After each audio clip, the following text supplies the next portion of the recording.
اتباع کرام نے انسانوں کے مزاج مقرر کیے ہیں، خلق مقرر کیے ہیں۔ ہماری محفل میں کچھ ڈاکٹر حضرات بھی ہوتے ہیں، تو ان کو علم ہوتا ہے کہ انسانوں کے اندر اللہ رب العزت نے کچھ لوگ ہیں جن کے اندر اگر دموی مزاج کا غلبہ ہو گیا تو ان کو کوئی بیماریاں لاحق ہو جاتی ہیں۔ کسی کے اوپر اگر بلغمی مزاج کا غلبہ ہو گیا تو اس کو بلغمی امراض، نزلہ، زکام وغیرہ اور سر درد، چڑچڑا پن، یہ بیماریاں شروع ہو جاتی ہیں۔ حتیٰ کہ اس کے خوابوں میں بھی جن لوگوں کو اللہ رب العزت نے خوابوں کی تعبیروں کا علم عطا فرمایا ہے، وہ فرماتے ہیں کہ ایسا شخص، دیکھو ایک خواب کی تعبیر لوگ کتاب دیکھ کے خواب کی تعبیر بتاتے ہیں۔ جیسے عام طور پہ تعبیر الرؤیا امام ابن سیرین رحمہ اللہ کی طرف منسوب ہے، اس کتاب میں سے لوگ دیکھ کے تعبیر بتاتے ہیں۔ حالانکہ علم تعبیر جو ہے، جو تعبیر الرؤیا کا علم ہے، یہ کسبی علم کم ہے، یہ وہابی علم ہے، اللہ کی طرف سے عطا ہوتا ہے جس کو عطا ہو جائے، اور اس کے لیے رت جگہ کاٹنے پڑتے ہیں، اللہ کے سامنے فریاد کرنی پڑتی ہے، اور اللہ کے ان اسماء گرامی کا ورد کرنا پڑتا ہے جن سے انسان کو علوم کے دروازے انسان کے اوپر کھلتے ہیں، ان اسماء کا ذکر کرنا پڑتا ہے، تب کہیں جا کے آپ کے اوپر علم کا یہ دروازہ کھلے گا، تعبیر الرؤیا۔ اور میں سمجھتا ہوں کہ مشائخ عظام جتنے بھی، یہ رسول اللہ صلی اللہ علیہ وآلہ وسلم کی سنت مبارکہ ہے، صبح جب میرے حبیب مسجد نبوی میں نماز پڑھا چکے ہوتے تو یوں لوگوں کی طرف رخ فرمایا کرتے تھے۔ یہ جو امام واپس رخ پھیرتا ہے لوگوں کی طرف، اس کے اندر بھی ایک مقصد ہے۔ مقصد کیا ہے کہ اگر مقتدیوں میں سے کسی کا کوئی مسئلہ ہے تو وہ پوچھ لے، یا کوئی سوال کرنا چاہتا ہے یا کوئی اور ایسی بات ہے تو وہ آپس میں اس کے اوپر بحث کر دی جائے۔ تو میرے حبیب صلی اللہ علیہ وسلم جب صبح رخ پھیرا کرتے لوگوں کی طرف، صحابہ کرام کی طرف، تو پوچھا کرتے تھے کہ آج کسی نے خواب دیکھا ہو تو بیان کر دے تاکہ میں اس کی تعبیر بیان کروں۔ تو آج کوئی نہیں پوچھتا کہ اگر کسی نے خواب دیکھا ہے تو بیان کر دو تاکہ میں تعبیر بیان کروں، حالانکہ یہ بہت بڑا علم ہے۔ تو اس کے اندر علم و تعبیر سیکھنے کے لیے آپ کو تھوڑا بہت علم و طب کے متعلق بھی علم ہونا چاہیے کہ طب ہمیں کیا بتاتی ہے۔ انسان کے بدن کے اندر علم البدن یہ ایک بڑا علم ہے یہ بھی، اور جب آپ علم الابدان کے اوپر تحقیق کرتے ہیں تو پتہ چلتا ہے کہ نزلے کا، جس کے اوپر بلغمی مزاج کا حاوی ہو گیا، بلغمی مزاج، وہ شخص رات کو جو خواب دیکھتا ہے وہ کچھ اس قسم کے ہوتے ہیں، وہ کبھی پانی میں ڈوب رہا ہوتا ہے، کبھی دریا میں گر رہا ہوتا ہے، کبھی بارش میں بھیگ رہا ہوتا ہے، اس طرح کے خواب وہ دیکھتا ہے۔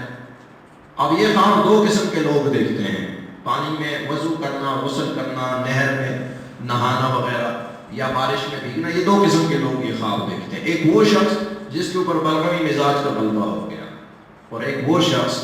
جو استغفار کی کثرت کرنا شروع کر۔ اب ہم جب سالکین بتاتے ہیں تو ہمیں پتہ چل جاتا ہے کہ یہ سالک استغفار زیادہ کثرت سے پڑھ رہا، تو جو سالک زیادہ کثرت سے استغفار پڑھتا ہے وہ خود کو غسل کرتے دیکھتا ہے خواب میں، یا دیکھتا ہے کہ میں وضو کر رہا تھا کہیں، یا خود کو نماز پڑھتے دیکھتا ہے، اس طرح کے خواب اس کے ہوتے ہیں۔ لیکن ہر شخص کے نہیں، اب اس کی دیکھنا پڑے گا اس کی نفس کیا بتا رہی ہے، اس کے اوپر کوئی بلغمی مزاج کا غلبہ تو نہیں ہو گیا۔ اسی طرح سوداویت ہے، ایک شخص کے اوپر اگر سودا کا غلبہ ہو گیا، سوداویت کا غلبہ ہو گیا، تو یہ خوف کا شکار رہتا ہے۔ جو لوگ کہتے ہیں نا مجھے ڈر لگتا ہے، مجھے خوف اور وہم اور وسوسوں کا شکار، ایسا شخص سوداویت کا شکار ہوتا ہے۔ اب اس کے خواب کیسے ہوتے ہیں؟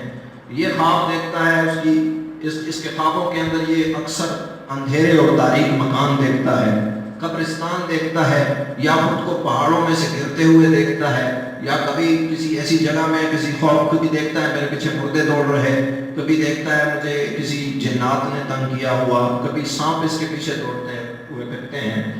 تو وجہ کیا ہوتی ہے؟ ہم جب اس کی علم الابدان کی روح سے جب ہم تحقیق کرتے ہیں تو پتہ چلتا ہے کہ اس کے اوپر سوداویت کا غلبہ ہو گیا، خوف، وہم، وسواس، یہ چیزیں اس کے اوپر غالب ہو جاتی ہیں۔ اور عام طور پہ بیماری اس کو کیا لاحق ہوتی ہے سوداویت کے غلبے سے؟ ظاہراً اس کو بیماری لاحق ہوتی ہے گھٹنوں کا درد، ہڈیوں جوڑوں میں درد، بخار وغیرہ، یہ چیزیں اس کو لاحق ہو جاتی ہیں۔ ایک صحابی آئے میرے حبیب حضرت محمد مصطفیٰ صلی اللہ علیہ وآلہ وسلم کے پاس۔ اب ہمیں ڈاکٹر بتاتے ہیں کہ اگر کسی کے اوپر بلغمی مزاج کا غلبہ ہو گیا، اس کو یہ دوائی کھلاؤ، یا طب یونانی میں ہمیں جڑی بوٹیاں بتا دی جاتی ہیں، ہومیوپیتھک ہمیں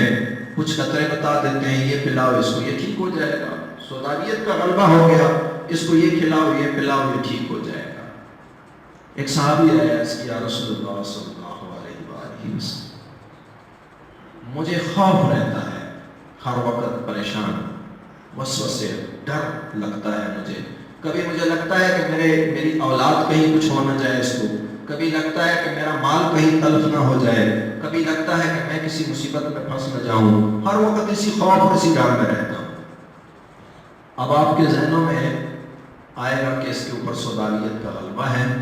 اور اس کے لیے فلاں دوائی، جو آپ طب کے ساتھ، میڈیکل کے ساتھ وابستہ ہیں، ان کے ذہنوں میں فوراً دوائی آ گئی ہوگی کہ اس کو یہ چیز پلا دو، یہ ٹھیک ہو جائے گا۔ وجہ ہم مادیت پرست لوگ ہیں، مادے کے اوپر ہمارا یقین اتنا مضبوط ہو گیا کہ ہمیں